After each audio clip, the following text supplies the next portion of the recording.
ਤੁਸੀਂ ਵੇਖ ਰਹੇ ਹੋ ਵਰਲਡ ਨਿਊਜ਼। ਮੈਂ ਹਾਂ ਬਲਵਿੰਦਰ ਸਿੰਘ ਵਿਰਮਾਨੀ ਤੇ ਮੈਂ ਹਾਂ ਮਨਵਿੰਦਰ ਕੌਰ। ਸਭ ਤੋਂ ਪਹਿਲਾਂ ਵੇਖ ਲੈਂਦੇ ਹਾਂ ਹੁਣ ਤੱਕ ਦੀਆਂ ਖਾਸ ਖਬਰਾਂ। ਇਟਲੀ ਵਿੱਚ ਸ਼ੁੱਕਰਵਾਰ ਨੂੰ ਆਏ ਤੂਫਾਨ ਤੇ ਮੀਂਹ ਨਾਲ ਲੱਖਾਂ ਲੋਕ ਹੋਏ ਪ੍ਰਭਾਵਿਤ। ਤੇਜ਼ ਮੀਂਹ ਵਿੱਚ ਕਈ ਲਾਸ਼ਾਂ ਵਹਿ ਕੇ ਪਹੁੰਚੀਆਂ ਫਰਾਂਸ। ਕੋਰੋਨਾ ਨਾਲ ਪੀੜਤ ਰਾਸ਼ਟਰਪਤੀ ਟਰੰਪ ਆਪਣੀ ਕਾਰ ਵਿੱਚ ਮਾਸਕ ਲਗਾ ਕੇ ਬੈਠੇ ਆਏ ਨਜ਼ਰ। ਐਤਵਾਰ ਨੂੰ ਮਿਲਟਰੀ ਸੈਂਟਰ ਦੇ ਹਸਪਤਾਲਾਂ ਵਿੱਚੋਂ ਨਿਕਲੇ ਬਾਹਰ ਆਉਣ ਤੇ ਹੋਈ ਨਿਖੇਧੀ। ਕੈਨੇਡਾ ਦੇ ਬ੍ਰਿਟਿਸ਼ ਕੋਲੰਬੀਆ ਵਿੱਚ ਪ੍ਰੋਵਿੰਸ਼ੀਅਲ ਚੋਣਾਂ ਲਈ ਚੋਣ ਮੈਦਾਨ ਭਖਿਆ। 24 ਅਕਤੂਬਰ ਨੂੰ ਪਾਈਆਂ ਜਾਣਗੀਆਂ ਵੋਟਾਂ। 15 ਹਲਕਿਆਂ ਵਿੱਚ ਤਕਰੀਬਨ 22 ਪੰਜਾਬੀ ਮੂਲ ਦੇ ਉਮੀਦਵਾਰ ਮੈਦਾਨ ਵਿੱਚ ਉਤਰੇ। ਭਾਰਤੀ ਕਿਸਾਨ ਦੀ ਹਮਾਇਤ ਵਿੱਚ ਪ੍ਰਵਾਸੀ ਭਾਰਤੀ ਆਏ ਅੱਗੇ। ਅਮਰੀਕਾ ਕੈਨੇਡਾ ਵਿੱਚ ਸਿੱਖ ਜਥੇਬੰਦੀਆਂ ਵੱਲੋਂ ਜ਼ਬਰਦਸਤ ਰੋਸ ਪ੍ਰਦਰਸ਼ਨ। ਭਾਰਤ ਸਰਕਾਰ ਵਿਰੁੱਧ ਬੁਲੰਦ ਕੀਤੀ ਗਈ ਆਵਾਜ਼। ਹੁਣ ਕਰਦੇ ਹਾਂ ਬੁਲੇਟਿਨ ਦਾ ਆਗਾਜ਼ ਤੇ ਬੁਲੇਟਿਨ ਵਿੱਚ ਸਭ ਤੋਂ ਪਹਿਲੀ ਅਤੇ ਮਹੱਤਵਪੂਰਨ ਖਬਰ ਲੈਂਦੇ ਹਾਂ ਇਟਲੀ ਤੋਂ, ਜਿੱਥੇ ਕਿ ਬੀਤੇ ਦਿਨੀ ਆਏ ਤੂਫਾਨ ਅਤੇ ਫਿਰ ਮੀਂਹ ਨਾਲ ਲੱਖਾਂ ਲੋਕ ਪ੍ਰਭਾਵਿਤ ਵਿਖਾਈ ਦੇ ਰਹੇ ਨੇ। ਜੀ ਹਾਂ, ਦੇਸ਼ ਦੇ ਉੱਤਰ ਪੱਛਮ ਹਿੱਸੇ ਵਿੱਚ ਘੱਟੋ-ਘੱਟ 5 ਲੋਕਾਂ ਦੀਆਂ ਲਾਸ਼ਾਂ ਮਿਲੀਆਂ ਨੇ। ਖਦਸ਼ਾ ਜਤਾਇਆ ਜਾ ਰਿਹਾ ਹੈ ਕਿ ਤੇਜ਼ ਮੀਂਹ ਵਿੱਚ ਕਈ ਲਾਸ਼ਾਂ ਵਹਿ ਕੇ ਫਰਾਂਸ ਦੇ ਇਲਾਕੇ ਵਿੱਚ ਪਹੁੰਚ ਗਈਆਂ ਹੋਣ। ਇਟਲੀ ਦਾ ਤੂਫਾਨ ਪ੍ਰਭਾਵਿਤ ਇਹ ਖੇਤਰ ਫਰਾਂਸ ਦੀ ਸਰਹੱਦ ਨਾਲ ਲੱਗਿਆ ਹੋਇਆ ਹੈ। ਅਤੇ ਫਿਰ ਇਟਲੀ ਦੇ ਰਾਹਤ ਅਤੇ ਬਚਾਅ ਦਲ ਦਾ ਕਹਿਣਾ ਹੈ ਕਿ ਮ੍ਰਿਤਕਾਂ ਦੀ ਗਿਣਤੀ ਹਾਲਾਂ ਹੋਰ ਵੀ ਵੱਧ ਸਕਦੀ ਹੈ। ਜੀ ਹਾਂ, ਅਧਿਕਾਰੀਆਂ ਨੇ ਵੀ ਦੱਸਿਆ ਕਿ ਸ਼ਨੀਵਾਰ ਨੂੰ ਵੀ 2 ਲੋਕਾਂ ਦੀ ਮੌਤ ਹੋਈ ਸੀ, ਜਦਕਿ 9 ਤੋਂ ਜ਼ਿਆਦਾ ਤੇਜ਼ ਮੀਂਹ ਤੋਂ ਬਾਅਦ ਲਾਪਤਾ ਹੋ ਗਏ ਸਨ। ਦੱਸ ਦਈਏ ਕਿ ਇਸ ਤੂਫਾਨ ਦੇ ਬੀਤੇ ਦਿਨ ਇਟਲੀ ਅਤੇ ਫਰਾਂਸ ਦੇ ਸਰਹੱਦੀ ਇਲਾਕਿਆਂ ਵਿੱਚ ਜੰਮ ਕੇ ਤਬਾਹੀ ਮਚਾਈ ਸੀ। ਪੁਲਿਸ ਨੇ ਦੱਸਿਆ ਕਿ 4 ਲਾਸ਼ਾਂ ਨੂੰ ਵੈਂਟ ਮਿਲ ਗਿਆ ਅਤੇ ਸੈਂਟੋ ਸਟੇਫਾਨੋ ਅਲਮਾਰੇ ਦੀ ਸਰਹੱਦੀ ਤੱਟਾਂ ਕੋਲੋਂ ਪਾਇਆ ਗਿਆ, ਜਦਕਿ 5ਵੀਂ ਲਾਸ਼ ਇੱਕ ਨਦੀ ਦੀ ਧਾਰਾ ਦੇ ਕੰਢੇ ਮਿਲੀ। ਜੀ ਹਾਂ, ਲਾਸ਼ਾਂ ਵਿੱਚੋਂ ਕਿਸੇ ਦੀ ਵੀ ਪਛਾਣ ਹਾਲਾਂ ਤੱਕ ਨਹੀਂ ਹੋ ਸਕੀ ਹੈ।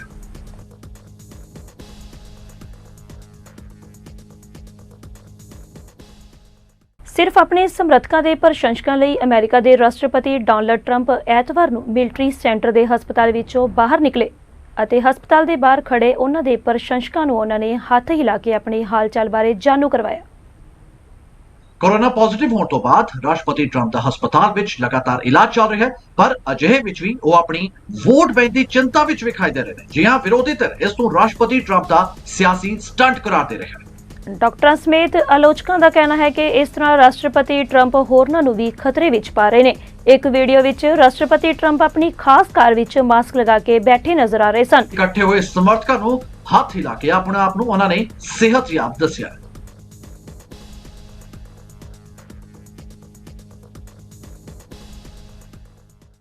ਅੱਗੇ ਵਧਦੇ ਹਾਂ, ਕੈਨੇਡਾ ਦੇ ਬ੍ਰਿਟਿਸ਼ ਕੋਲੰਬੀਆ ਵਿੱਚ ਪ੍ਰੋਵਿੰਸ਼ੀਅਲ ਚੋਣਾਂ ਲਈ ਤਕਰੀਬਨ 24 ਅਕਤੂਬਰ ਨੂੰ ਹੋ ਰਹੀਆਂ ਚੋਣਾਂ ਵਿੱਚ 15 ਹਲਕਿਆਂ ਵਿੱਚ 22 ਪੰਜਾਬੀ ਮੂਲ ਦੇ ਉਮੀਦਵਾਰ ਚੋਣ ਮੈਦਾਨ ਵਿੱਚ ਵਿਖਾਈ ਦੇ ਰਹੇ ਨੇ।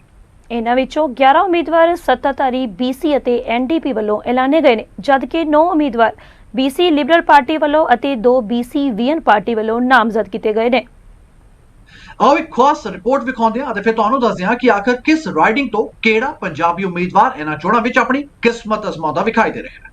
ਐਪਟਸਫੋਰਡ ਵੈਸਟ ਤੋਂ Sukhi Gill BC Vision Preet Rai BC NDP, Delta ਉਤਰੀ ਤੋਂ Ravi Kahlon BC NDP, Burnaby Edmonds ਤੋਂ Tript Atwal BC Liberal Party, Raj Chauhan BC NDP, Richmond Queensborough ਤੋਂ Jas Johal BC Liberal Party, Aman Singh BC NDP, Saanich South ਤੋਂ Rishi Sharma BC Liberal Party, Surrey Fleetwood ਤੋਂ Jagrup Brar BC NDP, Garry Thind BC Liberal Party, Surrey Green Timbers ਤੋਂ Dilraj Atwal BC Liberal party, Rachna Singh BC NDP, Surrey Guildford ਤੋਂ Dave Hans BC Liberal Party, Surrey Newton ਤੋਂ Harry Bains BC NDP, Paul Boparai BC Liberal Party, Surrey Panorama ਤੋਂ Gulzar Cheema BC Liberal Party, Jinny Sims BC NDP, Surrey Whalley ਤੋਂ Jag Bhandari BC Vision, Vancouver Fraserview ਤੋਂ David Grewal BC Liberal Party, Vancouver Hastings ਤੋਂ Niki Sharma BC NDP, ਵਰਨਨ ਮੌਨਸ਼ੀ ਤੋਂ Harvinder Sandhu BC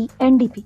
ਇੱਕ ਪਾਸੇ ਹੁਣ ਚੋਣਾਂ ਦਾ ਸ਼ੁਮਾਰ British Columbia ਵਿੱਚ ਸਿਆਸਤਦਾਨਾਂ ਨੂੰ ਆਪਣੇ ਵੱਲ ਖਿੱਚ ਰਿਹਾ, ਤਾਂ ਦੂਜੇ ਪਾਸੇ ਪੰਜਾਬੀਆਂ ਦੇ ਗੜ ਮੰਨੇ ਜਾਂਦੇ ਸਰੀ ਇਲਾਕੇ ਵਿੱਚ ਮਿਊਨਿਸਪਲ ਪੁਲਿਸ ਫੋਰਸ ਵਿੱਚ ਕੀਤੀ ਜਾ ਰਹੀ ਤਬਦੀਲੀ ਦਾ ਮੁੱਦਾ ਇਹਨਾਂ ਚੋਣਾਂ ਵਿੱਚ ਭਾਰੂ ਹੁੰਦਾ ਵਿਖਾਈ ਦੇ ਰਿਹਾ। ਜੀ ਹਾਂ, ਇੱਕ ਪਾਸੇ ਜਿੱਥੇ ਲਿਬਰਲ ਪਾਰਟੀ ਦਾ ਕਹਿਣਾ ਹੈ ਕਿ ਸਰੀ ਦੀ ਪੁਲਿਸ ਦੇ ਮੁੱਦੇ ਤੇ NDP ਲੋਕਾਂ ਵਿੱਚ ਆਪਣਾ ਵਿਸ਼ਵਾਸ ਗਵਾ ਚੁੱਕੀ ਹੈ, ਤਾਂ ਦੂਜੇ ਪਾਸੇ ਸਰੀ ਦੇ ਮੇਅਰ ਡਗ ਮੈਕਲਮ ਦਾ ਮੰਨਣਾ ਹੈ ਕਿ ਸਰੀ ਪੁਲਿਸ ਫੋਰਸ ਆ ਮੁੱਦੇ ਤੇ ਲਿਬਰਲ ਪਾਰਟੀ ਸਰੀ ਦੇ ਲੋਕਾਂ ਨਾਲ ਸਿਆਸੀ ਖੇਡਾਂ ਖੇਡ ਰਹੀ ਹੈ। ਲਿਬਰਲ ਪਾਰਟੀ ਵੱਲੋਂ ਸਰੀ ਵਿੱਚ ਮਿਊਨਿਸਪਲ ਪੁਲਿਸ ਫੋਰਸ ਵਿੱਚ ਕੀਤੀ ਜਾ ਰਹੀ ਤਬਦੀਲੀ ਤੇ ਰੈਫਰੈਂਡਮ ਕਰਵਾਉਣ ਦਾ ਵਾਅਦਾ ਕਰਨ ਨਾਲ ਇਹ ਮਸਲਾ ਹੋਈਆਂ ਚੋਣਾਂ ਵਿੱਚ ਸਰੀ ਦੇ ਲੋਕਾਂ ਲਈ ਮੁੱਖ ਮਸਲਾ ਬਣਦਾ ਨਜ਼ਰ ਆ ਰਿਹਾ ਹੈ। ਬ੍ਰਿਟਿਸ਼ ਕੋਲੰਬੀਆ ਲਿਬਰਲ ਪਾਰਟੀ ਵੱਲੋਂ ਜਾਰੀ ਬਿਆਨ ਵਿੱਚ ਕਿਹਾ ਗਿਆ ਕਿ ਜੇਕਰ ਸੂਬੇ ਵਿੱਚ ਲਿਬਰਲ ਪਾਰਟੀ ਦੀ ਸਰਕਾਰ ਬਣਦੀ ਹੈ ਤਾਂ ਸਰੀ ਦੇ ਮਿਊਨਿਸਪਲ ਪੁਲਿਸ ਫੋਰਸ ਵਿੱਚ ਤਬਦੀਲੀ ਕਰਨ ਸੰਬੰਧੀ ਉਹ ਰੈਫਰੈਂਡਮ ਕਰਵਾਉਣਗੇ। ਗੌਰਤਲਬ ਹੈ ਕਿ ਸਾਲ 2018 ਵਿੱਚ ਹੋਈਆਂ ਸਰੀ ਮਿਊਨਿਸਪਲ ਚੋਣਾਂ ਵਿੱਚ ਮੇਅਰ ਡਗ ਮੈਕਲਮ ਨੂੰ ਲੋਕਾਂ ਨੇ ਇਸ ਮੁੱਦੇ ਤੇ ਹੀ ਕਾਮਯਾਬ ਕੀਤਾ ਸੀ ਕਿ RCMP ਦੀ ਬਜਾਏ ਸਰੀ ਸਿਟੀ ਦੀ ਆਪਣੀ ਪੁਲਿਸ ਹੋਣੀ ਚਾਹੀਦੀ ਹੈ। ਅਤੇ ਫਿਰ ਇਸ ਦੌਰਾਨ ਸਾਬਕਾ ਪਬਲਿਕ ਸੇਫਟੀ ਮੰਤਰੀ ਅਤੇ ਫਿਰ ਪੋਰਟ ਕੋਕੈਟਲਮ ਤੋਂ ਬ੍ਰਿਟਿਸ਼ ਕੋਲੰਬੀਆ NDP ਦੇ ਉਮੀਦਵਾਰ ਮਾਈਕ ਫਰਵਰਥ ਨੇ ਕਿਹਾ ਕਿ BC ਲਿਬਰਲ ਪਾਰਟੀ ਵੱਲੋਂ ਸਿਟੀ ਕਾਉਂਸਲ ਦੇ ਸਰਬਸੰਮਤੀ ਨਾਲ ਹੋਏ ਫੈਸਲੇ ਵਿੱਚ ਦਖਲ ਅੰਦਾਜ਼ੀ ਕਰਨਾ ਸੂਬੇ ਦੀ ਸਾਰੀਆਂ ਮਿਊਨਿਸਪਲ ਸਰਕਾਰਾਂ ਲਈ ਚਿੰਤਾ ਦਾ ਵਿਸ਼ਾ।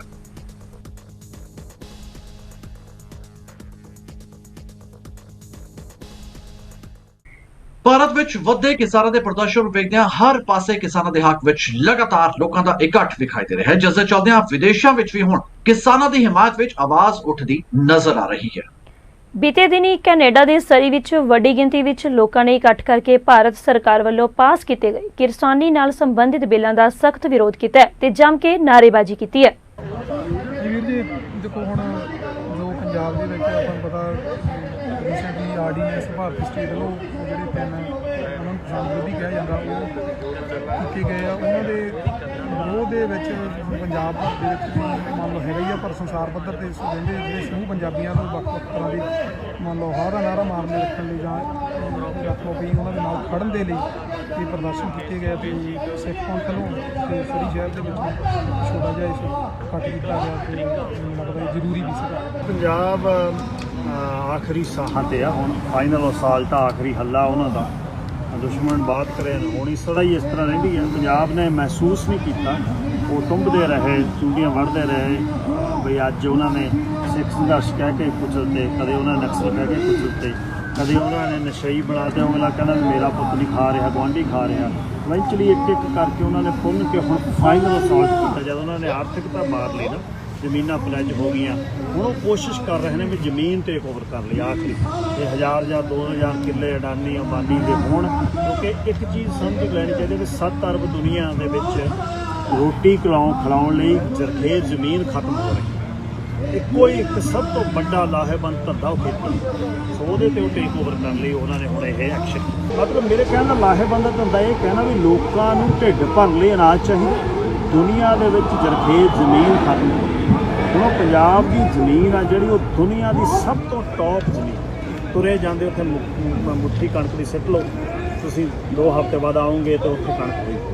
ਸੋ ਉਸ ਨੂੰ ਸਾਂਭਣ ਦੇ ਲਈ, ਉਸ ਨੂੰ ਟੇਕ ਓਵਰ ਕਰਨ ਲਈ, ਉਹਦੇ ਬਾਅਦ ਕਿਉਂਕਿ ਤੁਸੀਂ ਇਸ ਨੂੰ ਦੇਖੋ ਨਾ, ਜ਼ਮੀਨ ਦਾ ਮਾਲਕ ਤੁਸੀਂ ਘਰ ਦੇ ਮਾਲਕ ਹੋ, ਘਰ ਦੇ ਮਾਲਕ ਨੇ ਤੁਹਾਡੇ ਘਰ ਨੂੰ ਟੇਕ ਓਵਰ ਕਰਕੇ ਤੁਹਾਨੂੰ ਘਰੋਂ ਬਾਹਰ ਨਿਕਲੋ, ਜ਼ਮੀਨ ਤੁਹਾਡੀ ਲੈ ਲੈਣ, ਉਹਦੇ ਬਾਅਦ ਤੁਸੀਂ ਆਪਣੀ ਜ਼ਮੀਨ ਆਪਣੇ ਘਰ 'ਚ ਕਿਰਾਏ 'ਤੇ ਰਹੋ। ਤੁਹਾਡੀ ਇਨਸਾਨੀਅਤ, ਤੁਹਾਡਾ ਉਹ ਕੌਮੀ ਸੰਘਰਸ਼ ਤੇ ਕੌਮ ਦੀ ਜਿਹੜੀ ਤੁਹਾਡੇ ਦਿਮਾਗ ਦੇ ਵਿੱਚ ਰਾਈਵਲੀ ਸੀ ਉਹ ਖਤਮ ਹੋ ਗਈ। ਉਹਦੇ ਬਾਅਦ ਬਸ ਉਹੀ ਉਹ ਚਾਹੁੰਦੇ ਨੇ, ਉਹ ਕਹਿੰਦੇ ਵੀ ਭਾਰਤ ਤੁਸੀਂ ਰਹੋ, ਪਰ ਰਹੋ ਜਿਵੇਂ ਅਸੀਂ ਚਾਹੁੰਦੇ। ਭਾਰਤ ਵਿੱਚ ਸਰਕਾਰ ਪ੍ਰਤੀ ਕਿਸਾਨਾਂ ਦਾ ਰੋਸ ਲਗਾਤਾਰ ਵਧਦਾ ਜਾ ਰਿਹਾ ਹੈ। ਸਰਕਾਰ ਵੱਲੋਂ ਜੋ ਕਿਸਾਨਾਂ ਦੇ ਹਿੱਤ ਵਿੱਚ ਦੱਸੇ ਜਾ ਰਹੇ ਬਿੱਲ ਪਾਸ ਕੀਤੇ ਗਏ ਨੇ, ਉਹਨਾਂ ਵਿਰੁੱਧ ਹਰ ਪਾਸੇ ਸਖਤ ਇਤਰਾਜ਼ ਜਤਾਇਆ ਜਾ ਰਿਹਾ ਹੈ। ਜੀ ਹਾਂ, ਪਹਿਲਾਂ ਤਾਂ ਇਹ ਵਿਰੋਧ ਭਾਰਤ ਦੇ ਵੱਖ-ਵੱਖ ਕੋਨਿਆਂ ਵਿੱਚ ਵਿਖਾਈ ਦੇ ਰਿਹਾ ਸੀ, ਪਰ ਕਿਸਾਨ ਦੀ ਆਵਾਜ਼ ਪ੍ਰਵਾਸੀ ਭਾਰਤੀ ਵੀ ਹੁਣ ਚੁੱਕਦੇ ਵਿਖਾਈ ਦੇ ਰਹੇ ਨੇ। ਗੱਲ ਕਰੀਏ ਕੈਲੀਫੋਰਨੀਆ ਦੀ ਤਾਂ ਸੈਨ ਫਰਾਂਸਿਸਕੋ ਵਿੱਚ ਸਥਿਤ ਭਾਰਤੀ ਕਾਉਂਸਲੇਟ ਦੇ ਬਾਹਰ ਵੱਡੀ ਗਿਣਤੀ ਵਿੱਚ ਲੋਕਾਂ ਦਾ ਇਕੱਠ ਵਿਖਾਈ ਦਿੱਤਾ, ਜਿਸ ਵਿੱਚ ਨਾ ਸਿਰਫ ਕਿਸਾਨ ਵਿਖਾਈ ਦਿੱਤੇ ਬਲਕਿ ਵੱਖ-ਵੱਖ ਸਿੱਖ ਜਥੇਬੰਦੀਆਂ ਨੇ ਮਿਲ ਕੇ ਜ਼ਬਰਦਸਤ ਰੋਸ ਪ੍ਰਦਰਸ਼ਨ ਕੀਤਾ ਤੇ ਕਿਸਾਨਾਂ ਦੇ ਹੱਕ ਵਿੱਚ ਆਵਾਜ਼ ਚੁੱਕੀ ਹੈ। ਮੋਦੀ ਗਵਰਨਮੈਂਟ, ਕਿਸਾਨ ਮਜ਼ਦੂਰ ਏਕਤਾ, ਇੰਡੀਅਨ ਗਵਰਨਮੈਂਟ ਆ ਬਾਰੇ ਤੁਹਾਡੀ ਸੋਚ ਤੇ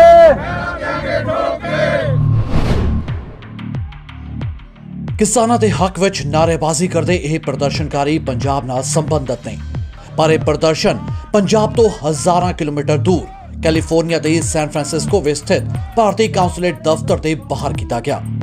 ਮਕਸਦ ਸੀ ਭਾਰਤ ਦੇ, ਖਾਸ ਕਰਕੇ ਪੰਜਾਬ ਦੇ ਕਿਸਾਨਾਂ ਨੂੰ ਇਹ ਦੱਸਣਾ ਕਿ ਉਹਨਾਂ ਦੇ ਪ੍ਰਦਰਸ਼ਨਾਂ ਵਿੱਚ ਉਹ ਇਕੱਲੇ ਨਹੀਂ ਬਲਕਿ ਪ੍ਰਵਾਸੀ ਭਾਰਤੀ ਵੀ ਉਹਨਾਂ ਦੇ ਨਾਲ ਖੜੇ ਨੇ।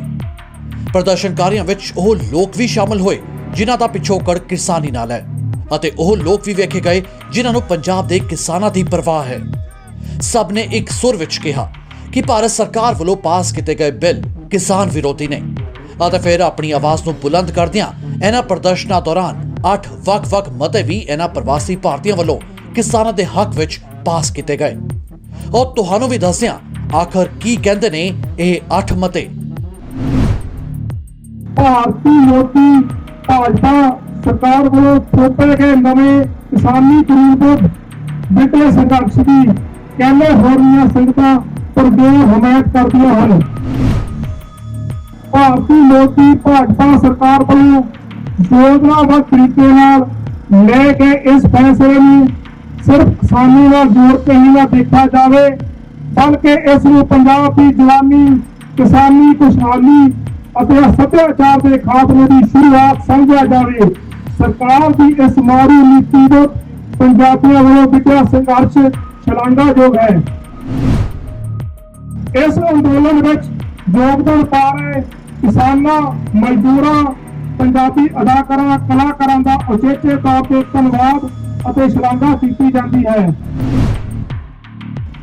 ਕਿਸਾਨ ਦੀ ਫਸਲ ਦਾ ਮਿਨੀਮਮ ਸਪੋਰਟਸ ਪ੍ਰਾਈਸ ਹੈ ਜਿਹੜਾ MSP ਜਿਹਨੂੰ ਕਹਿੰਦੇ ਹਨ ਦਾ ਅਧਿਕਾਰ ਕਿਸਾਨਾਂ ਅਤੇ ਸੂਬਾ ਸਰਕਾਰ ਕੋਲ ਹੋਣਾ ਚਾਹੀਦਾ ਹੈ। ਕਿਸਾਨਾਂ ਨੂੰ ਆਪਣੀ ਜਿਣਸ ਵਿਦੇਸ਼ਾਂ ਵਿੱਚ ਵੀ ਵੇਚਣ ਦੀ ਪੂਰੀ ਖੁੱਲ੍ਹ ਹੋਣੀ ਚਾਹੀਦੀ ਹੈ। ਹਰ ਸ਼ਹਿਰੀ ਦਾ ਨਿਆਂ ਲੈਣ ਦਾ ਜਨਮ ਸਿੱਧ ਅਧਿਕਾਰ ਹੈ। ਇਸ ਅਧਿਕਾਰ ਦੀ ਵਰਤੋਂ ਕਰਨ ਦਾ ਪੂਰਾ ਹੱਕ ਹੋਣਾ ਚਾਹੀਦਾ ਹੈ। ਕਾਰਪੋਰੇਸ਼ਨ ਦੀ ਦੁਨੀਆ ਦਾ ਅਧਿਐਨ ਕਰਦੇ ਹੋਏ ਇਹ ਗੱਲ ਪੱਕੀ ਹੈ ਕਿ ਕਾਰਪੋਰੇਸ਼ਨ ਮਾਡਲ ਨਾਲ ਛੋਟੇ ਕਾਰੋਬਾਰੀ ਦੁਨੀਆ ਵਿੱਚ ਖਤਮ ਹੋਏ ਹਨ। ਰਿਲਾਇੰਸ ਅਤੇ ਹੋਰ ਵੱਡੇ ਅਦਾਰੇ ਕਿਉਂਕਿ ਪੰਜਾਬ ਦੀ ਕਿਸਾਨੀ ਤੇ ਆਪਣੀ ਅਦਾਰੇਦਾਰੀ ਕਾਇਮ ਕਰਨਾ ਚਾਹੁੰਦੇ ਹਨ, ਆਪਣੀ ਨਿੱਜੀ ਜ਼ਿੰਮੇਵਾਰੀ ਸਮਝਦੇ ਹੋਏ ਇਸ ਤਰ੍ਹਾਂ ਦੇ ਅਦਾਰਿਆਂ ਦਾ ਬਾਈਕਾਟ ਕਰਨਾ ਚਾਹੀਦਾ ਹੈ। ਅੱਜ ਦਾ ਇਹ ਇਕੱਠ ਇਸ ਗੱਲ ਦੀ ਤਕਦੀਰ ਕਰਦਾ ਹੈ ਕਿ ਸਿੱਖ ਕੌਮ ਮੁਕੰਮਲ ਆਜ਼ਾਦੀ ਤੱਕ ਸੰਘਰਸ਼ ਜਾਰੀ ਰੱਖੇਗੀ। ਇਹਨਾਂ 8 ਮਤਿਆਂ ਨੂੰ ਪਾਸ ਕਰਨ ਤੋਂ ਬਾਅਦ ਇੱਕ ਕਰਕੇ ਕਈ ਪ੍ਰਦਰਸ਼ਨਕਾਰੀ ਸਾਹਮਣੇ ਆਏ ਅਤੇ ਫਿਰ ਕਿਸਾਨਾਂ ਦੇ ਹੱਕ ਵਿੱਚ ਆਵਾਜ਼ ਬੁਲੰਦ ਕੀਤੀ ਗਈ। ਨਾਲ ਹੀ ਉਹਨਾਂ ਨੇ ਭਾਰਤ ਸਰਕਾਰ ਨੂੰ ਅਗਾਹ ਵੀ ਕੀਤਾ ਕਿ ਜੇਕਰ ਉਹਨਾਂ ਨੇ ਕਿਸਾਨ ਵਿਰੋਧੀ ਮਤਿਆਂ ਨੂੰ ਮੁੜ ਨਾ ਵਿਚਾਰਿਆ ਤਾਂ ਇਹ ਅੰਦੋਲਨ ਭਿਆਨਕ ਰੂਪ ਅਖਤਿਆਰ ਕਰ ਸਕਦਾ ਹੈ।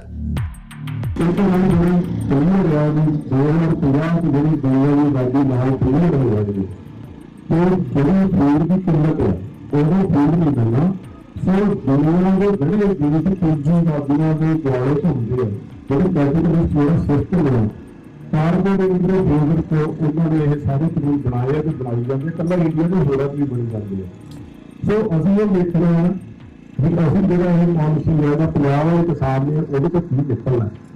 ਹੁਣ ਜਦੋਂ ਕਹਿੰਦੇ ਆ ਵੀ ਕਿਸਾਨ ਨੂੰ MSP ਦੀ ਕੋਈ ਲੋੜ ਨਹੀਂ ਜਾਂ ਉਹ ਇੱਕ ਪ੍ਰੋਸੀਜਰ ਕਹਿ ਰਹੇ ਨੇ MSP ਲਾਗੂ ਹੋ, ਪਰ ਬਿੱਲ 'ਚ MSP ਹੈ ਨਹੀਂ ਜਿਹੜਾ ਮਿਨੀਮਮ ਸਪੋਰਟ ਪ੍ਰਾਈਸ ਹੈ। ਮੈਂ ਇਹ ਗੱਲ ਬੜੀ ਸਪਸ਼ਟ ਕਰਕੇ ਚਾਹੁੰਦਾ ਵੀ ਇਹ ਇੱਕ ਆਰਥਿਕ ਤੌਰ ਤੇ ਸਿੱਖਾਂ ਨੂੰ ਕਿਸਾਨਾਂ ਨੂੰ MSP ਮੰਗਣੀ ਚਾਹੀਦੀ ਹੈ। ਅਦਰਵਾਈਜ਼ ਦੁਨੀਆ ਵਿੱਚ ਜਦੋਂ ਇਹ ਭਾਅ ਵਧਣੇ ਆ, ਜਦੋਂ ਦੂਧ ਦੀ ਕਿੱਲਤ ਹੋਣੀ, ਫਿਰ ਤੁਸੀਂ ਕਹਿਣਾ MSP ਛੋਟੀ ਹੈ, ਘੱਟ ਹੈ, ਸਾਨੂੰ ਪ੍ਰੋਫਿਟ ਮਾਰਜਨ ਜੋ ਆਰਥਿਕ ਤਰੀਕੇ ਨਾਲ MSP ਠੀਕ ਹੈ। ਪਰ ਜਿਹੜੀ ਫ੍ਰੀ ਟ੍ਰੇਡ ਦੀ ਗੱਲ ਕਰਨੀ ਤੇ ਬੜੀ ਸਾਦੀ ਦੀ ਗੱਲ ਆ। ਫ੍ਰੀ ਟ੍ਰੇਡ ਉਹਨਾਂ ਨੇ ਕਿਹਾ ਵੀ ਇੰਡੀਆ ਦੇ ਵਿੱਚ ਹੀ ਕੀਤਾ ਜਾ ਸਕਦਾ। ਸਾਡੀ ਮੰਗ ਚਾਹੀਦੀ ਹੈ ਕਿ ਫ੍ਰੀ ਟ੍ਰੇਡ ਆ ਤੇ ਵਰਲਡ ਟ੍ਰੇਡ ਹੋਣਾ ਚਾਹੀਦਾ। ਉਹਨਾਂ ਦੇ ਰੀਜਨ ਕੀ ਹੈ ਤਾਂ ਹੈ ਵੀ ਮੇਰੀ ਗਲੀ ਤੱਕ ਕਹਿੰਦਾ ਕਹਿੰਦੇ ਅਸੀਂ ਖਰੀਦਾਂਗੇ, ਮੈਂ ਆਪਦੇ 15 ਬੰਦਿਆਂ ਨੂੰ ਦੇ ਦਿਓ। ਉਹ ਕਹਿੰਦੇ ਕਿ ਮੇਰੇ 15 ਭਰਾਵਾਂ ਨੂੰ ਦੇ ਦਿਓ, ਪਰ ਤੁਸੀਂ ਗਲੀਆਂ ਨੂੰ ਦੇ ਸਕਦਾ ਜਿੱਥੇ ਕੋਈ ਹੋਰ ਵਰਲਡ ਹੀ ਰਹਿੰਦਾ। ਇੰਡੀਆ ਕੀ ਕਰਦਾ ਜਿਹੜਾ ਸਿਸਟਮ ਹੈ ਉਹਨੂੰ ਦਿੱਲੀ ਦਾ ਜਾਂ ਜਿਹੜਾ ਆਪਣਾ ਰਾਈਸ ਹੈ ਜੋ ਗੰਨਾ ਹੈ ਜਿਹੜਾ ਆਪਣੇ ਪੰਜਾਬ ਦੀ ਵੇਚ ਆਪਾਂ ਕਰਦੇ ਹਾਂ, ਉਹਨਾਂ ਦੇ ਰਿਸਟ੍ਰਿਕਸ਼ਨ ਆਈਟਮ ਹੈ ਉਹ ਤੁਸੀਂ ਐਕਸਪੋਰਟ ਨਹੀਂ ਕਰ ਸਕਦੇ, ਬਾਕੀ ਚੀਜ਼ਾਂ ਕਰ ਸਕਦੇ ਹੋ। ਸੋ ਉਸ ਕਰਕੇ ਜਾਂ ਤਾਂ ਸਾਰਾ ਉੱਪਰ ਕਰੇ। ਜਿਹੜੇ ਕਿਸਾਨ ਆ ਇਹਨਾਂ ਦੀ ਸਾਰੀ ਜਿਹੜੀ ਜ਼ਿੰਦਗੀਆਂ ਨੇ ਉਹ ਖੇਤਾਂ ਵਿੱਚ ਆ। ਇਹਨਾਂ ਨੇ ਮਰਦਾਬੰਦੀ ਕਰਕੇ ਤੁਹਾਡੇ ਕੋਲ ਜ਼ਮੀਨਾਂ ਖੋਲੀਆਂ, ਇਹਨਾਂ ਮੁੜ ਕੇ ਤੁਹਾਡਾ ਜਿਹੜੀ ਪਾਣੀ ਖੋਲਿਆ। ਹੁਣ ਵੀ ਜਿਹੜੇ ਆ ਮੋਦੀ ਦੇ ਬਿੱਲ ਆ, ਇਹਨਾਂ ਨੂੰ ਤੁਸੀਂ ਇਹ ਨਾ ਸਮਝੋ ਕਿ ਇਹ ਸਿਰਫ ਤੇ ਸਿਰਫ ਇੱਕ ਕਾਨੂੰਨ ਬਣਾਉਣਾ ਚਾਹੁੰਦੇ ਵੀ ਕਿਸਾਨਾਂ ਦਾ ਭਲਾ ਹੋਵੇ। ਨਹੀਂ, ਇਹ ਚਾਹੁੰਦੇ ਹਨ ਕਿ ਜਿਹੜੀਆਂ ਤੁਹਾਡੀਆਂ ਜ਼ਮੀਨਾਂ ਹਨ ਉਹ ਕੁਰਕ ਕੀਤੀਆਂ ਜਾਣ, ਤੁਹਾਨੂੰ ਮੁੜ ਕੇ ਕਿਸਾਨੇ ਬਣਾਇਆ ਜਾਵੇ। ਤੁਸੀਂ ਲੋਕਾਂ ਨੂੰ ਉਹਦੇ ਖੜਕੇ ਸਬੂਤ ਮਾਰੋ। ਇਹ ਤੁਹਾਨੂੰ ਚੇਤਾ ਹੋਵੇ ਬਲਬੀਰ ਸਿੰਘ ਭਾਈ 5 ਸਾਲ ਹੋ ਗਏ ਨੇ बहुत स्पष्ट ਅੱਜ ਤੋਂ 20 ਸਾਲ ਪਹਿਲਾਂ ਇਹ ਕਹਿਤਾ ਸੀ ਕਿ ਹਿੰਦੂ ਸਰਕਾਰ ਇਹ ਜਗਨਨਾਥੀ ਸਰਕਾਰ ਦੇ ਇਹਨਾਂ ਦਾ ਨਿਸ਼ਾਨਾ ਹੈ, ਇਹ ਸਿੱਖ ਦਾ ਨਹੀਂ ਪਾਉਂਦੇ। ਸੋ ਆਪਾਂ ਇੱਥੇ ਕੈਲੀਫੋਰਨੀਆ ਦੇ ਵਿੱਚ ਬੈਠੇ ਹੋਏ ਇੱਕ ਆਪਾਂ ਸਿੱਖ ਗੁਰੂ ਨਾਨਕ ਪਾਤਸ਼ਾਹ ਦੀ ਸਿੱਖੀ ਕਹਾਣੀ ਹੈ, ਜਿਹੜੇ ਆਪਣੇ ਪੰਜਾਬ ਦੇ ਵਿੱਚ ਕਿਸਾਨਾਂ ਨੂੰ ਆਪਣੇ ਛੋਟੇ ਵੀਰ ਹਨ, ਆਪਾਂ ਉਹਨਾਂ ਦੀ ਬਾਹ ਬਣਨੀ ਹੈ, ਆਪਾਂ ਉਹਨਾਂ ਦੇ ਚਾਨਣ ਮਨਾਰੇ ਬਣਨਾ ਹੈ ਕਿ ਜੋ ਵੀ ਆਪਾਂ ਕਰ ਸਕਦੇ ਹੋਏ ਆਪਾਂ ਕਰੀਏ। ਜੋ ਕੁਝ ਇਹ ਕਰ ਰਹੇ ਹਾਂ ਇਹ ਆਪਾਂ ਸਿੱਖ ਧਰਮ ਜੋ ਮਹਾਰਾਜ ਨੇ ਸਾਨੂੰ ਦਿੱਤਾ ਹੈ ਉਹਦੇ ਅਕੋਰਡਿੰਗਲੀ ਹੀ ਕਰ ਰਹੇ ਹਾਂ। ਜਿੱਦਾਂ ਕਹਿੰਦੇ ਹੁੰਦੇ ਆ ਇੱਥੋਂ ਦੇ ਸੇਜ ਦਾ ਕਾਰਪੋਰੇਟ ਦੀ ਵੀ ਹੇਟਡ ਵੇਅਰ ਹਾਰਟ, ਪੰਜਾਬ ਦੇ ਵਿੱਚ ਆਪਣੀ ਇਹ ਇੱਕ ਕਿਸਮ ਦੀ ਅਸੀਂ ਇਹ ਆਪਣੇ ਵੱਲੋਂ ਸਲਾਹ ਆ, ਵੈਸੇ ਤਾਂ ਸਾਰੇ ਉੱਥੇ ਵੀ ਉਹ ਗੱਲ ਚੱਲ ਹੀ ਰਹੀ ਆ ਗਾਹੇ ਵਗਾਹੇ, ਇਹਨਾਂ ਦੀ ਇਹ ਹਰ ਇੱਕ ਚੀਜ਼ ਦਾ ਠੋਕ ਕੇ ਬਾਈਕਾਟ ਹੋਵੇ। ਪੂੰਜੀਵਾਦ ਬੰਦੇ ਦੇ ਢੂਹੇ ਤੇ ਸਾਰਿਆਂ ਨਾਲੋਂ ਵੱਡੀ ਡਾਂਗ ਉਦੋਂ ਵੱਜਦੀ ਆ ਜਦੋਂ ਦੁਨੀਆ ਦੀ ਇੰਟਰਨੈਸ਼ਨਲ ਟ੍ਰੇਡ ਮਾਰਕੀਟ ਦੇ ਵਿੱਚ 5, 7, 10% ਉਹਨਾਂ ਦਾ ਸ਼ੇਅਰ ਡਿੱਗਦਾ ਵਾ। ਪੰਜਾਬ ਦੇ ਵਿੱਚ ਜੇ ਇੰਨੇ ਬਿਜ਼ਨਸ ਇਹਨਾਂ ਦੇ ਚੱਲਦੇ ਨੇ, ਇੱਕ ਵਾਰੀ ਤਹਈਆ ਕਰਕੇ ਪੰਜਾਬ ਕਿਸੇ ਇਹਨਾਂ ਦੇ ਪੰਪ ਤੋਂ ਤੇਲ ਨਾ ਪਾਉਣ, ਕੋਈ ਇਹਨਾਂ ਦੀ ਫੋਨ ਸਰਵਿਸ ਯੂਜ਼ ਨਾ ਕਰਨ, ਫਰੈਸ਼ ਪ੍ਰੋਡਿਊਸ ਜੁਐਲਰੀ ਕੀ ਤੱਕ ਨਹੀਂ ਜਿਹੜੇ ਇਹ ਆਨ ਕਰਦੇ ਆ ਟੋਟਲੀ ਇਹਨਾਂ ਦਾ ਬਾਈਕਾਟ ਕਰ ਦਈਏ ਆਪਾਂ। 2 ਮਹੀਨੇ ਚ 15 ਦਿਨਾਂ ਦੇ ਵਿੱਚ ਇਹਨਾਂ ਦੇ ਸ਼ੇਅਰ ਡਿੱਗਦੇ ਨੇ। ਜਿੰਨੇ ਵੀ ਵਪਾਰੀ ਲੋਕ ਆ ਸ਼ੇਅਰ ਦੇ ਉੱਤੇ ਪੈਸੇ ਲਾਉਣੋਂ ਹਟਦਾ ਵਾ। ਫੇਰ ਆ ਜਿਹੜੀ ਸਾਰਿਆਂ ਨੂੰ ਵੱਡੀ ਚੀਖ ਆ ਜਿਹੜੀ ਇਹਨਾਂ ਦੀ ਅਵਾਨੀਆਂ ਦੀ ਵੱਜਣੀ ਆ, ਇਹ ਆ ਜਿਹੜੀ ਸਿੱਧਾ ਇਹਨਾਂ ਦੇ ਢੂਹੇ 'ਚ ਕਿੱਲ ਪੰਜਾਬੀ ਲਾ ਸਕਦੇ ਆ। ਸੋ ਇਹ ਬਹੁਤ ਹੀ ਇੱਕ ਕਿਸਮ ਦੀ ਐਕਸ਼ਨ ਆਈਟਮ ਆ ਜਿਹੜਾ ਇੱਕ ਤੁਰੰਤ ਕਰਨ ਵਾਲਾ ਕੰਮ ਆ। ਇਹ ਸਾਨੂੰ ਪੰਜਾਬੀਆਂ ਨੂੰ ਜ਼ਰੂਰ ਹੀ ਸ਼ੁਰੂ ਕਰ ਦੇਣਾ ਚਾਹੀਦਾ ਵਾ। The new farmer bills that were introduced, I mentioned this yesterday as well, is a small symptom of a really, really big problem. We might think that this is a small issue that is isolated to farming, but this is a part of a larger nation-building exercise that the Indian government has been going through for the last 80 plus years. This is an attempt to get rid of all of our farmers, make them sell their land so that the government can own it. That is one thing that they haven't been able to forcibly take over, and now they're trying to do it through laws. How does this relate to the bigger picture? In 1984, it was Operation Blue Star. From 1984 to 1995, it was Operation Woodrose. 70% of the youth in Punjab is hooked on drugs. And now they're attempting to constrict it more by passing these farmer bills and saying that farmers who already are going through a suicide problem are constricted more. And tomorrow the problem will be that Punjab no longer has groundwater because Punjab, for those of you that don't know, that means the land of 5 rivers. ਕੋਈ ਸਾਲ ਨਹੀਂ ਇਦਾਂ ਦਾ ਲੰਘਿਆ ਹੋਣਾ ਜਦੋਂ ਮੈਂ 2-4 ਵਾਰ ਇੱਥੇ ਆ ਕੇ ਉਹਦਾ ਸਿਆਪਾ ਨੇ ਕੀਤਾ ਹੋਵੇ। जुल्म आपस लड़ रहे हैं, पाकिस्तान करा रहे हैं, फलाना करा रहे हैं, ढमकाना करा रहे हैं। जो तुम किसी जुल्म करोगे, गुलाम करोगे तो आजादी होना है। हम तुम जिन्नियां होर मर्जी गल्लां कर लईए भी आह कानून सरकार दे नाल बैठ के गल कर लईए, फलाना कानून बदला लईए, अंत नूं हल तां आजादी है। आजादी तो बिना सिक्खण दा कोई हल नहीं है। मैं मोदी साहब नूं कहना चाहना कि ये पंजाब दे सपूत ने, ਇਹ ਪੰਜਾਬ ਦੇ ਸਪੂਤ ਨੇ, ਤੇਰੇ ਤੋਂ ਦੱਬਣ ਵਾਲੇ ਨਹੀਂ ਹੈਗੇ, ਇਹ ਤੈਨੂੰ ਮੂੰਹ ਤੋੜਨਾ ਜਵਾਬ ਦੇਣਗੇ। ਇਹ ਪੰਜਾਬ ਦੇ ਸਪੂਤ ਨੇ, ਤੂੰ ਬਣ ਕੇ ਤਾਂ ਦੇਖ ਇੱਧਰ ਦਿੱਲੀ ਤੋਂ ਆਉਣਾ। ਉਹਨੇ ਸੋਚਿਆ ਕਿ ਇਹ ਗੁਜਰਾਤ ਹੈ, ਗੋਦਰਾ ਵਰਗੇ ਕਾਂਡ ਕਰ ਲਾਂਗਾ। ਉਹ ਮੋਟਾ ਭਾਈ ਇਹ ਤਾਰੇ ਬਸਣਾ ਥੇ ਨਾ ਥੇ, ਇਹ ਤਾਰੇ ਬਸਣਾ ਨਾ ਥੇ, ਗੁਜਰਾਤੀ में बोलू तू। मैं ਉਹਨੂੰ ਗੁਜਰਾਤੀ ਚ ਕਹਿਣਾ ਚਾਹੁੰਦਾ ਵੀ ਤੂੰ ਸਮਝ ਜਾ ਗੁਜਰਾਤੀ ਚ, ਪੰਜਾਬੀ ਤੈਨੂੰ ਸਮਝ ਨਹੀਂ ਆਉਂਦੀ, ਇਹ ਤੇਰੇ ਵਾਸਤਾ ਨਹੀਂ, ਪੰਜਾਬੀਆਂ ਵੱਲ ਵੜਤਾ ਸਹੀ। ਜੇ ਤੁਸੀਂ ਇਸ ਨੂੰ ਸਿਰਫ ਇਹ ਸੋਚਦੇ ਹੋ ਕਿ ਇਹ ਸਿਰਫ ਖੇਤੀ ਦੀਆਂ ਜਿਣਸਾਂ ਦਾ ਭਾਅ ਲਾਉਣ ਤੱਕ ਗੱਲ ਖੜੀ ਹੈ, ਤਾਂ ਮੈਂ ਤੁਹਾਨੂੰ ਬੇਨਤੀ ਕਰਦਾ ਹਾਂ ਕਿ ਤੁਸੀਂ ਪ੍ਰੋਫੈਸਰ ਪੂਰਨ ਸਿੰਘ ਜੀ ਹੋਣਾ ਦਾ ਇੱਕ ਪ੍ਰਸਿੱਧ ਗੀਤ ਹੈ ਸਿੱਖ ਵਾਹਕ ਦਾ ਗੀਤ, ਜੇ ਤੁਸੀਂ ਉਹਨੂੰ ਪੜ੍ਹੋ ਉਸ ਵਿੱਚ ਸਾਰੇ ਬੀਜ ਨੇ। ਜੋ ਸਿੱਖੀ ਹੈ, ਸਿੱਖੀ ਦੀ ਜੋ ਜੜ ਹੈ ਉਹ ਕਿਸਾਨੀ ਵਿੱਚ ਹੈ। ਦੁਨੀਆ ਦੇ ਵਿੱਚ ਬਹੁਤ ਸਾਰੀਆਂ ਹੋਰ ਜਿਹੀਆਂ ਇਸ ਟਾਈਮ ਤੇ ਜੱਦੋਜਹਿਦਾਂ ਚੱਲ ਰਹੀਆਂ ਨੇ ਜਿੱਥੇ ਬਹੁਤ ਜ਼ਿਆਦੀ ਗਿਣਤੀ ਦੇ ਵਿੱਚ ਹੋਰਾਂ ਕੌਮਾਂ ਨੂੰ ਦਬਾਇਆ ਜਾ ਰਿਹਾ ਹੈ। ਉਹਨਾਂ ਕੌਮਾਂ ਨੇ ਕਿਵੇਂ ਇਹਨਾਂ ਸੰਘਰਸ਼ਾਂ ਦੇ ਵਿੱਚ ਆਪਣੇ ਸੰਘਰਸ਼ ਨੂੰ ਲੜਿਆ, ਉਹਨਾਂ ਤੋਂ ਸਿੱਖ ਕੇ ਸਾਨੂੰ ਆਪਣਾ ਪਲੈਨਿੰਗ ਕਰਨ ਦੀ ਲੋੜ ਹੈ। ਇਹਦੇ ਵਿੱਚ ਬਹੁਤ ਕੁਝ ਨਿਕਲ ਸਕਦਾ ਹੈ। ਅਸੀਂ ਸਿਰਫ ਮੁਜ਼ਾਹਰਿਆਂ ਤੱਕ ਨਾ ਖੜੀਏ। ਅਸੀਂ ਤੁਹਾਡੇ ਨਾਲ ਖੜੇ ਹਾਂ। ਭਾਵੇਂ ਕਿ ਅਸੀਂ ਆਪਣੀਆਂ ਜ਼ਿੰਦਗੀਆਂ ਦੇ ਵਿੱਚ ਕਿੰਨੇ ਵੀ ਸਿਖਾਏ ਹਾਂ, ਪਰ ਆਪਣੀ ਉਸ ਪੰਜਾਬ ਦੀ ਧਰਤੀ ਨੂੰ, ਗੁਰੂ ਪੀਰਾਂ ਦੀ ਧਰਤੀ ਨੂੰ, ਉੱਥੋਂ ਦੇ ਸਾਡੇ ਕਿਸਾਨ ਭਰਾਵਾਂ ਨੂੰ ਜਦੋਂ ਉਹਨਾਂ ਦੇ ਨਾਲ ਕੋਈ ਧੱਕਾ ਹੁੰਦਾ ਹੈ ਤੇ ਸਾਡਾ ਫਰਜ਼ ਬਣਦਾ ਕਿ ਅਸੀਂ ਆਪਣਾ ਜਿਹੜਾ ਫਰਜ਼ ਹੈ ਉਹ ਅਦਾ ਕਰੀਏ। ਅੱਜ ਤੁਹਾਡੀਆਂ ਸਾਡੀਆਂ 90 ਸਾਲ ਦੀਆਂ ਬਜ਼ੁਰਗ ਮਾਤਾਵਾਂ, ਸਾਡੇ ਬਜ਼ੁਰਗ ਅੱਜ ਰੇਲਵੇ ਲਾਈਨਾਂ ਤੇ ਬੈਠੇ ਨੇ, ਨਾ ਉਹ ਸੈਨੀਟਾਈਜ਼ਰ ਵਰਤ ਰਹੇ ਨੇ, ਨਾ ਉਹ ਕੋਈ ਇਹੋ ਜਿਹਾ ਸੇਫਟੀ ਪੱਖ ਲੈ ਰਹੇ ਨੇ। ਉਹਨਾਂ ਦੇ ਮਨ ਦੇ ਵਿੱਚ ਮਰਨਾ ਜਾਂ ਜੀਣਾ ਅੱਜ ਉਹਨਾਂ ਨੇ ਇੱਕ ਕੀਤਾ ਹੋਇਆ ਹੈ। ਜਿਵੇਂ 31 ਜਥੇਬੰਦੀਆਂ ਨੇ ਰਵਾਇਤੀ ਪਾਰਟੀਆਂ ਨੂੰ ਇੱਕ ਪਾਸੇ ਕਰਕੇ ਇੱਕ ਤਹਈਆ ਕੀਤਾ ਹੈ ਕਿ ਆਓ ਜੇ ਸੰਘਰਸ਼ ਲੜਨਾ ਹੈ ਤੇ ਆਪਾਂ ਆਪਣੇ ਸਿਆਸੀ ਲੋਕਾਂ ਨੂੰ ਉਹਨਾਂ ਦੀ ਵੀ ਮਦਦ ਦੀ ਲੋੜ ਹੈ, ਪਰ ਆਓ ਸਾਰੇ ਇਕੱਠੇ ਹੋ ਕੇ ਇਹ ਸੰਘਰਸ਼ ਵੱਲ ਤੁਰੀਏ। ਇਹ ਲੜਾਈ ਸਾਡੀ ਹੋਂਦ ਦੀ, ਸਾਡੀ ਹਸਤੀ ਦੀ ਲੜਾਈ ਹੈ। ਇਹ ਮੇਰੇ ਚੰਦ ਜ਼ਮੀਨ ਦੇ ਕਿੱਲਿਆਂ ਵਾਸਤੇ ਨਹੀਂ, ਇਹ ਸਾਡੀ ਵਿਰਾਸਤ ਹੈ, ਸਾਡਾ ਧਰਮ ਹੈ। ਜਦੋਂ ਗੁਰੂ ਸਾਹਿਬ ਇਹ ਕਹਿੰਦੇ ਨੇ ਪਵਨ ਗੁਰੂ ਪਾਣੀ ਪਿਤਾ ਮਾਤਾ ਧਰਤ ਮਹਤ, ਇੰਨੀ ਕੀਮਤ ਹੈ ਗੁਰੂ ਸਾਹਿਬ ਨੇ ਦੱਸੀ ਹੋਈ। ਉਹ ਪਾਣੀ, ਉਹ ਧਰਤੀ ਅਸੀਂ ਆਪਣੇ ਕੋਲੋਂ ਖੋਣ ਨਹੀਂ ਦੇਣਾ। ਬਹਰਾਲ ਇੱਕ ਪਾਸੇ ਪੰਜਾਬ ਵਿੱਚ ਜਿੱਥੇ ਕਿਸਾਨਾਂ ਦਾ ਪ੍ਰਦਰਸ਼ਨ ਦਿਨ ਬ ਦਿਨ ਤੇਜ਼ ਹੁੰਦਾ ਜਾ ਰਿਹਾ ਹੈ, ਉੱਥੇ ਕਿਸਾਨਾਂ ਦੀ ਆਵਾਜ਼ ਨੂੰ ਸਰਕਾਰ ਦੇ ਕੰਨਾਂ ਤੱਕ ਪਹੁੰਚਾਉਣ ਲਈ ਜਿੱਥੇ ਗਾਇਕਾਂ ਅਤੇ ਫਿਰ ਹੋਰ ਕਲਾਕਾਰ ਅੱਗੇ ਆ ਰਹੇ ਨੇ, ਉੱਥੇ ਹੀ ਹੁਣ ਪ੍ਰਵਾਸੀ ਭਾਰਤੀ ਵੀ ਕਿਸਾਨਾਂ ਦੀ ਹਾਲਤ ਦੀ ਗੰਭੀਰਤਾ ਨੂੰ ਸਮਝਦਿਆਂ ਉਹਨਾਂ ਦੇ ਹੱਕ ਵਿੱਚ ਆ ਨਿਤਰੇ ਨੇ। ਪਰ ਸਰਕਾਰ ਕਦੋਂ ਤੱਕ ਇਹਨਾਂ ਦੀਆਂ ਮੰਗਾਂ ਨੂੰ ਸਮਝਦੀ ਹੈ, ਇਸ ਤੇ ਸਭ ਦੀਆਂ ਨਜ਼ਰਾਂ ਜ਼ਰੂਰ ਟਿਕੀਆਂ ਹੋਈਆਂ ਨੇ। ਬਲਵਿੰਦਰ ਸਿੰਘ ਵਿਰਮਾਨੀ ਦੇ ਨਾਲ ਬਿਊਰੋ ਰਿਪੋਰਟ, ਚੜ੍ਹਦੀ ਕਲਾ time TV, north America, California.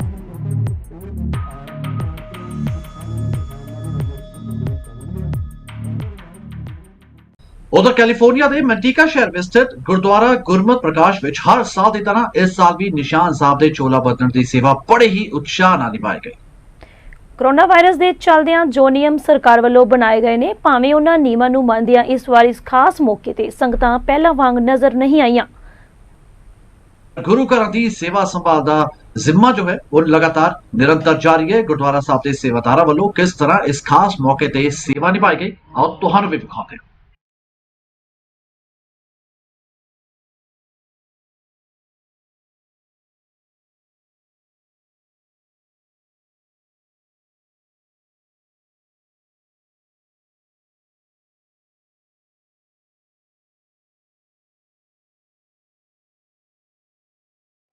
ਗੁਰੂ ਪਿਆਰੇ ਸਾਧ ਸੰਗਤ ਜੀਓ, ਵਾਹਿਗੁਰੂ ਜੀ ਕਾ ਖਾਲਸਾ, ਵਾਹਿਗੁਰੂ ਜੀ ਕੀ ਫਤਿਹ। ਗੁਰੂ ਸਾਹਿਬ ਮਹਾਰਾਜ ਦੀ ਕਿਰਪਾ ਦੇ ਨਾਲ ਜੀ ਅੱਜ ਗੁਰਦੁਆਰਾ ਸਾਹਿਬ ਜੀ ਗੁਰਮਤ ਪ੍ਰਕਾਸ਼ ਮੰਟਿਕਾ ਵਿਖੇ ਨਿਸ਼ਾਨ ਸਾਹਿਬ ਦੀ ਸੇਵਾ ਜਿਹੜੀ ਹੋਣ ਲੱਗੀ ਹੈ ਜੀ। ਕਿਉਂਕਿ ਆਪ ਜੀ ਨੂੰ ਪਤਾ ਕਿ ਪਿਛਲੇ ਦਿਨੀ ਕਾਫੀ ਆਪਣੇ ਇੱਥੇ ਕੈਲੀਫੋਰਨੀਆ ਦੇ ਵਿੱਚ ਧੂੰਆਂ ਬਹੁਤ ਸੀਗਾ, ਸੋ ਨਿਸ਼ਾਨ ਸਾਹਿਬ ਜੀ ਦੇ ਬਸਤਾ ਜਿਹੜੇ ਸਨ ਉਹ ਉਸ ਦੇ ਕਾਰਨ ਥੋੜ੍ਹੇ ਜਿਹੇ ਖਰਾਬ ਹੋਏ ਆ। ਸੋ ਜ਼ਰੂਰੀ ਅੱਜ ਸੇਵਾ ਸਿੰਘਾਂ ਨੇ ਵਿਚਾਰ ਕੀਤੀ ਜ਼ਰੂਰ ਕਰਨੀ ਚਾਹੀਦੀ ਹੈ ਜੀ। ਗੁਰੂ ਘਰ ਦੇ ਮੁੱਖ ਸੇਵਾਦਾਰ ਭਾਈ ਜਰਨੈਲ ਸਿੰਘ ਜੀ ਪ੍ਰਧਾਨ ਸਾਹਿਬ ਜੀ, ਉਹਨਾਂ ਤੇ ਮਹਾਰਾਜ ਨੇ ਕਿਰਪਾ ਕੀਤੀ, ਉਹਨਾਂ ਨੂੰ ਪੋਤਰੇ ਦੀ ਦਾਤ ਬਖਸ਼ੀ ਆ। ਸੋ ਉਹਨਾਂ ਦੇ ਵੱਲੋਂ ਮਹਾਰਾਜ ਸ਼ੁਕਰਾਨਾ ਕਰਦਿਆਂ ਹੋਇਆਂ ਅੱਜ ਨਿਸ਼ਾਨ ਸਾਹਿਬ ਦੀ ਸੇਵਾ ਹੁਣ ਆਰੰਭ ਹੋ ਰਹੀ ਹੈ ਜੀ।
ਗੁਰੂ ਸਾਹਿਬ ਦੀ ਕਿਰਪਾ ਦੇ ਨਾਲ ਨਿਸ਼ਾਨ ਸਾਹਿਬ ਜੀ ਸੇਵਾ ਹੋ ਗਈ ਹੈ ਜੀ ਜੋੜਾ ਸਾਹਿਬ ਦੀ।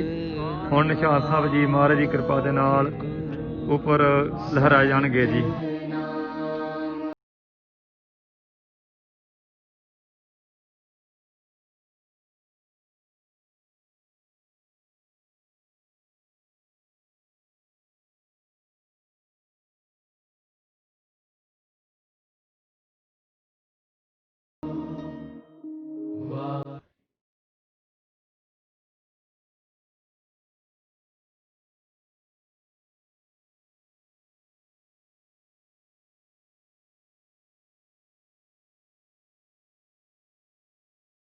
ਤੇ ਹੁਣ ਗੱਲ ਕਰਦੇ ਹਾਂ IPL ਮੈਚਾਂ ਦੀ। ਲੈ ਵਿੱਚ ਵਾਪਸ ਪਰਤੇ ਸ਼ੇਨ ਵਾਟਸਨ, ਫੋਫ ਡੂ ਪਲੇਸਿਸ ਦੇ ਸ਼ਾਨਦਾਰ ਅਰਧ ਸੈਂਕੜਿਆਂ ਤੇ ਇਹਨਾਂ ਵਿਚਾਲੇ 181 ਦੌੜਾਂ ਦੀ ਓਪਨਿੰਗ ਸਾਂਝੇਦਾਰੀ ਦੀ ਬਦੌਲਤ ਚੇਨਈ ਸੁਪਰ ਕਿੰਗਜ਼ ਨੇ ਕਿੰਗਜ਼ 11 ਪੰਜਾਬ ਨੂੰ 10 ਵਿਕਟਾਂ ਨਾਲ ਹਰਾ ਦਿੱਤਾ ਹੈ। ਜੀ ਹਾਂ, ਪੰਜਾਬ ਦੇ ਕਪਤਾਨ ਲੋਕੇਸ਼ ਰਾਹੁਲ ਨੇ 63 ਦੌੜਾਂ ਦੇ ਅਰਧ ਸੈਂਕੜੇ ਦੇ ਦਮ ਤੇ 20 ਓਵਰਾਂ ਵਿੱਚ ਤਕਰੀਬਨ 4 ਵਿਕਟਾਂ ਤੇ 178 ਦੌੜਾਂ ਦਾ ਚੁਣੌਤੀਪੂਰਨ ਸਕੋਰ ਬਣਾਇਆ। ਪਰ ਵਾਟਸਨ ਦੇ ਅਤੇ ਫਿਰ ਡੂ ਪਲੇਸਿਸ ਦੀ ਓਪਨਿੰਗ ਸਾਂਝੇਦਾਰੀ ਨੇ ਇਸ ਸਕੋਰ ਨੂੰ ਛੋਟਾ ਜ਼ਰੂਰ ਸਾਬਿਤ ਕਰ ਦਿੱਤਾ। ਚੇਨਈ ਨੇ 17.4 ਓਵਰਾਂ ਵਿੱਚ ਬਿਨਾਂ ਕੋਈ ਵਿਕਟ ਗਵਾਏ 181 ਦੌੜਾਂ ਬਣਾ ਕੇ ਆਸਾਨੀ ਨਾਲ ਜਿੱਤ ਆਪਣੇ ਨਾਮ ਕਰ ਲਈ। ਇਸ ਸੈਸ਼ਨ ਵਿੱਚ ਕਿਸੇ ਵੀ ਟੀਮ ਦੀ 10 ਵਿਕਟਾਂ ਨਾਲ ਇਹ ਪਹਿਲੀ ਜਿੱਤ ਹੈ, ਜਦਕਿ ਚੇਨਈ ਦੀ IPL ਇਤਿਹਾਸ ਵਿੱਚ 10 ਵਿਕਟਾਂ ਨਾਲ ਇਹ ਪਹਿਲੀ ਜਿੱਤ ਹੈ।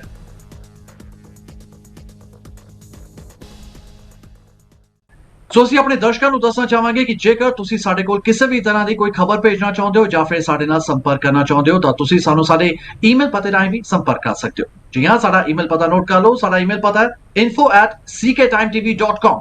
ਫਿਲਹਾਲ ਵਰਲਡ ਨਿਊਜ਼ ਵਿੱਚ ਬਸ ਨਹੀਂ ਅਤੇ ਮੈਨੂੰ ਯਾਨੀ ਬਲਵਿੰਦਰ ਸਿੰਘ ਗੁਰਬਾਨੀ ਅਤੇ ਮੈਨੂੰ ਮਨਵਿੰਦਰ ਕੌਰ ਨੂੰ ਦਿਓ ਇਜਾਜ਼ਤ। ਧੰਨਵਾਦ।